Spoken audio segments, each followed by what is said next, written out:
Hello, and welcome to another episode of the Profit Minds podcast.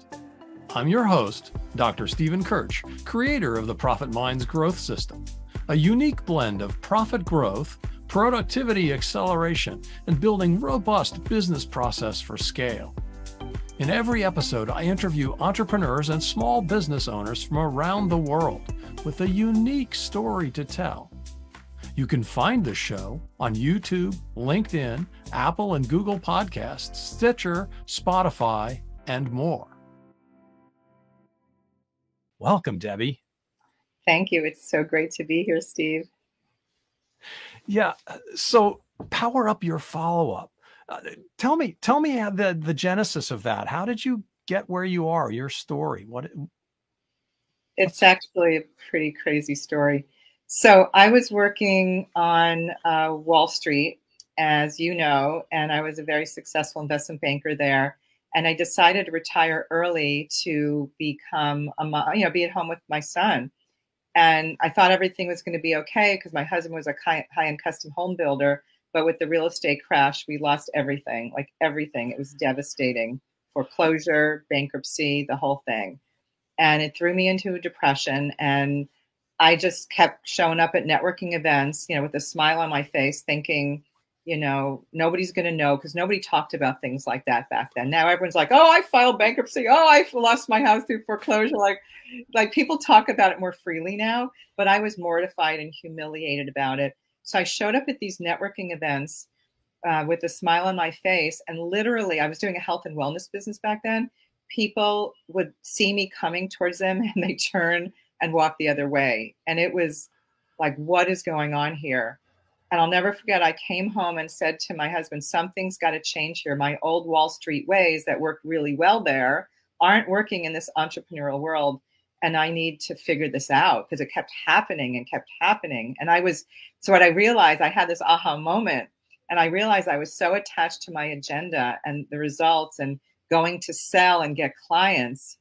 And people were detecting that. Like energy is very subtle, but it's very powerful. And I just totally changed the way I was showing up, who I was being in the moment, showed up in service, seeing how I could help and support people and just giving first. And everything shifted. And during that time, I started my coaching practice and I went from 0 to 6 figures with a brand new business in 14 months, implementing this new approach of showing up in service and letting go of my agenda, asking for permission, all the things that I teach my clients now. So I knew the reason I decided to do this was because a friend actually shared with me that I'm amazing at follow-up and I needed to teach people this. And I had no idea. This was all going on around the same time. And she said, people really struggle with this. You've got to do something with it. So everything kind of came together. The planets aligned. I launched this business and utilizing this new approach, I was able to create 6 figures very quickly. And so I saw people really struggling with sales and follow-up. People really, really struggle with this. They're great at what they do, and getting people to the point where they're sitting working with them was the struggle. And that was really my why for starting this business, is because I came this close to getting a job during that time. And I never, I didn't want to sell out my happiness for money. And I see a lot of people having to do that. And so I don't want people ever to have to choose between money and happiness. And so having the sales and follow-up strategies and techniques and skills in place is a game changer for my clients. Without that, it's really a struggle to grow a successful business and create consistent sales results. So that's the story. Wow.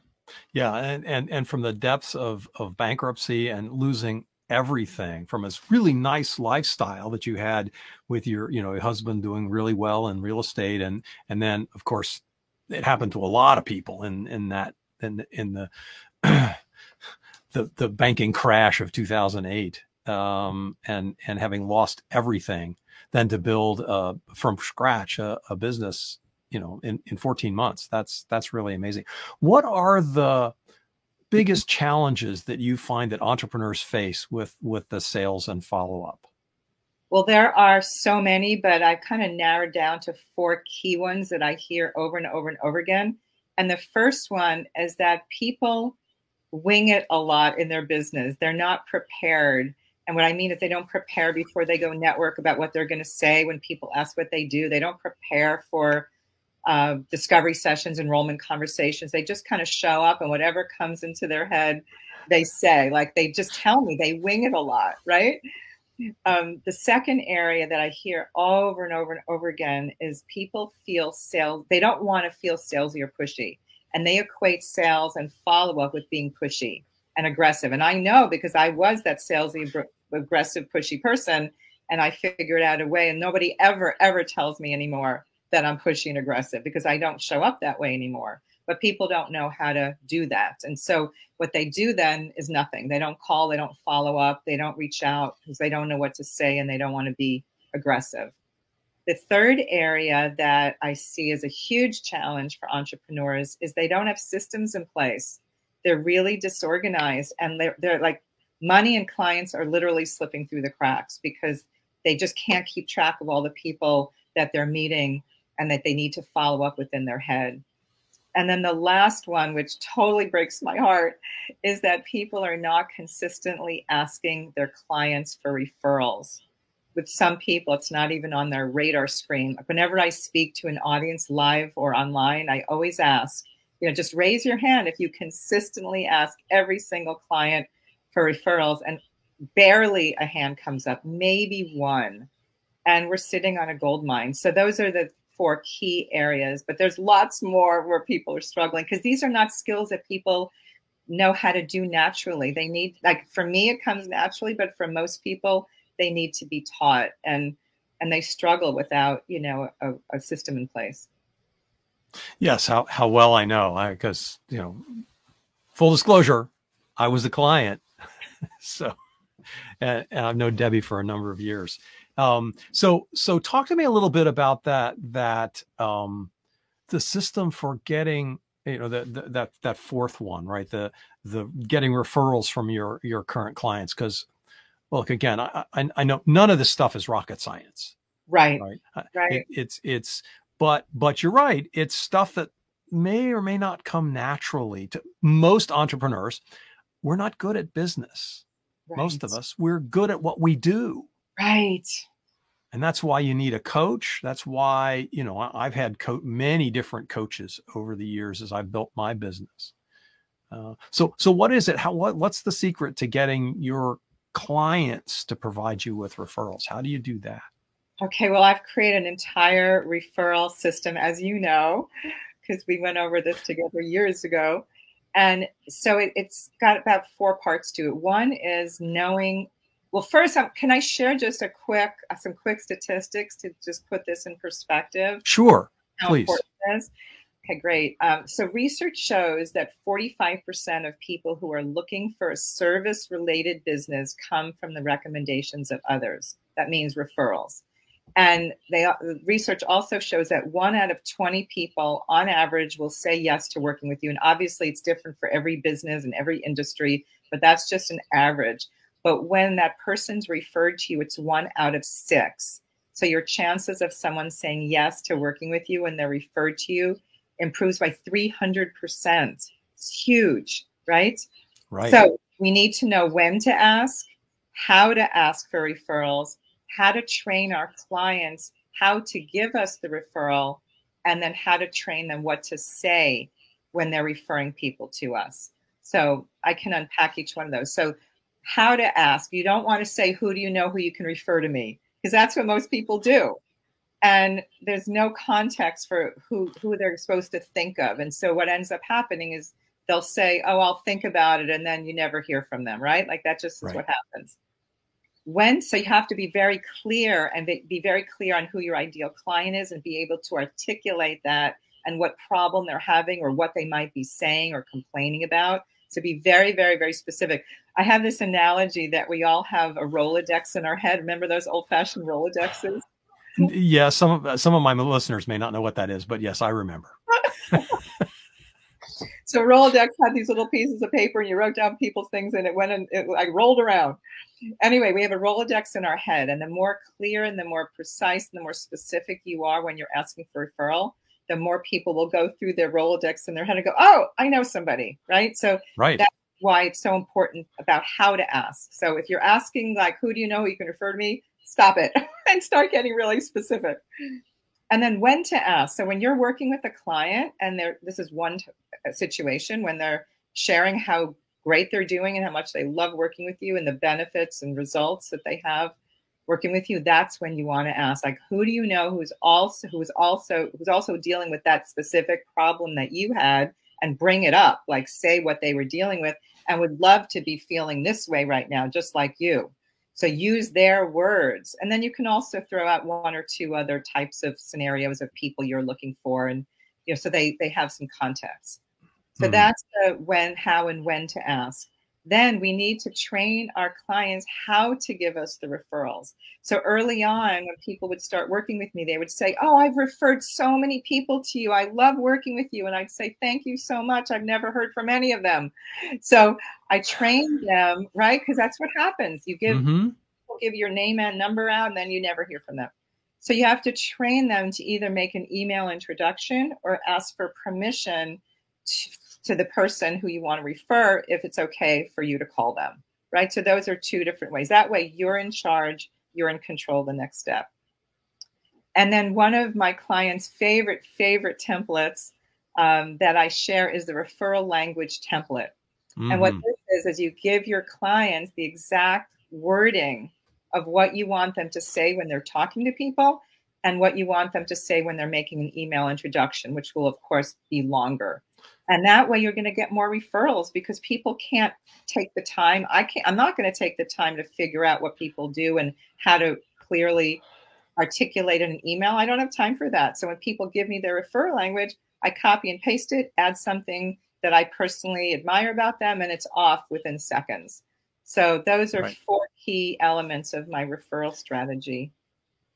Yeah, just to show you how much I've taken your work to heart, I actually added a section in my CRM, a field that's referral language. Yeah. So I ask people that are referring me or that I want to refer, I ask them for their referral language so that I can, and then I share mine with them so that we can reciprocate. And it really makes it simple. I ask them to write it in a way that I could cut and paste it into an email. Right. So that it seems like it's coming from me. Right. But, and I, of course, I customize it a little bit when they give it to me, but the idea here is exactly that. And then I don't have to think when I want to refer somebody, I don't have to think about it. I just go to my CRM, I cut out that paragraph and I stick it in an email and I'm done in 10 seconds. It's wonderful. So and when I ask people for their referral language, they are so grateful that I do that. Yeah. Because they know it will be easier for me to make that referral. Also, I don't know if you found this to be the case, but so many of my clients said when they offer to send their referral language to their partner, and then they say, if you like it, you can use it as a template and send yours back to me. They're like so grateful that they have a template that they don't have to start from scratch and figure it out. It makes it a lot easier for them. Right. Yeah. So that's great. So Debbie, who's your ideal client? So this is a very interesting question because most people will just rattle off like what people do. And I have that, but I'm also going to share how I describe my ideal client. So I love working with coaches and consultants and heart-centered entrepreneurs, really. And it doesn't really matter what they're doing, although I love working with coaches and consultants. I also work with people in the network marketing industry because I've had a lot of experience there. But my ideal client is really, it's more about who they're being. Like I like to work with more heart-centered, more spiritual, more mission-driven entrepreneurs. I don't like to work with salesy, aggressive, pushy people. They're not my kind of people, unless they're coachable and they want to learn a new way of being in the world. So, yeah. So what would you say makes your business unique? Well, what my clients tell me is unique about what I do is that I don't just teach, like there's lots of sales coaches out there and I teach the whole sales process, but nobody I know goes into the entire sales process and also all the focus on the follow-up piece, because the follow-up is a huge component of the sales process. And then the other thing that makes me unique is I am teaching a asking for permission, heart-centered, show up in service kind of approach. Like, it's not about showing up at networking events and looking for clients and trying to your stuff people there. It's really about showing up in service to see how you can help them and create the connections, create the relationships. So it's just a much more gentle approach that so many people who are sales adverse can embrace, because they can feel comfortable that they want. It's not about, like, a lot of these coaches give people all these, templates and scripts and things to say that don't feel authentic to them. I help my clients to create language that's authentic to them, so they're not parroting like my language when it's not congruent with who they are. So those are some big things that make me unique. Yeah, that's and I got to say, my time working with you, I certainly felt that, and coming from my very, very technical background, not having any idea how to do selling, right? Yeah. The whole idea of sales just went, yeah. But using the, as you say, the heart-centered approach and asking permission and those kinds of things, I found it incredibly effective. And it really made a huge difference in my business early on when I was just starting out. And what would you say is the primary transformation? We've talked a little bit about it, but those ideal clients that come to you, right? That they don't want to be pushy. They don't want to be salesy. What's that transformation like? How do you find that? Well, my clients tell me that they feel so much more confident once they have the systems and strategies and step-by-step in place. They're so much more confident. And when they're more confident, they become more magnetic, because, energy is subtle, but it's very powerful, like I was saying earlier. And when you're confident with what you're like, each step of the way, because before people were floundering, they didn't know what to do next. Now they know what to do next. So they're energetically attracting people to them. And the transformation is their business starts to take off and they start to have more clients. One of my clients, Jill, if you remember Jill, her income doubled in the first few months of working with me in the mastery program, because she had systems in place. And now that she has a referral strategy in place, she got $100,000 in referrals from one referral partner. It wasn't even doing JV partners and emailing and all that. It was just old-fashioned one-off referrals. 100,000 from one partner. So that's the transformation that people have. And they're no longer feeling salesy and pushy. They just feel really like they're following up in a way that feels authentic to them. They have a way to invite people to work with them during the enrollment conversation. So yeah, they're just totally confident and coming across with a lot of assurance and self-esteem. And I got to say again, that was my experience. So what has you excited about the future for you and your business? Where do you see this going? Well, I just, sky's the limit, really. And I keep creating new programs and new things that I've been doing that have been really helpful in my business. Like, I've been doing these interview swaps, list build interview swaps with my partners, with my JV partners. And now I'm teaching how to do it to my clients. I just did a workshop and I'm going to be making it into a 5-module program that I'll probably launch in the fall. So I'm really excited about that, because it's a really fun way for people to support each other and to grow your list with highly qualified people, because they've been vetted coming from your partner's community. So you get to build a high quality list. I'm really excited about that. And really what I'm passionate about is helping my clients to share their gifts and get their message out in a big way and make the impact that they're here to make. And because, like you said, like you were so good at what you did, but it's the sales piece and getting people to that point where you can work with them, right? That's the key. And so I'm really excited about continuing on with my mission to make a difference with a lot of people so they can make a difference and share their gifts with the world. So if people want to work with you, what's the best way for them to connect? Well, I have this incredible assessment tool that I highly recommend everyone listening take. It's such an eye-opener. You can go to Power Up Biz Quiz, BIZ QUIZ.com. And you will assess yourself with your follow-up and sales skills. And at the end, I have a wonderful gift of my 4 secrets to power up your sales.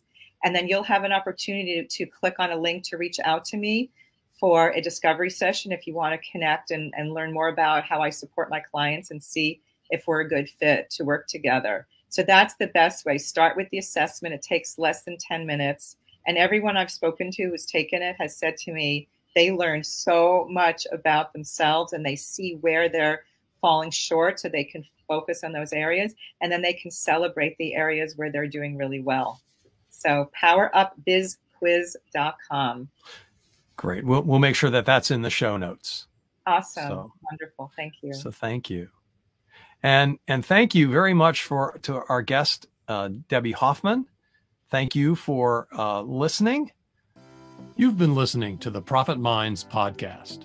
This is your host, Dr. Stephen Kirch.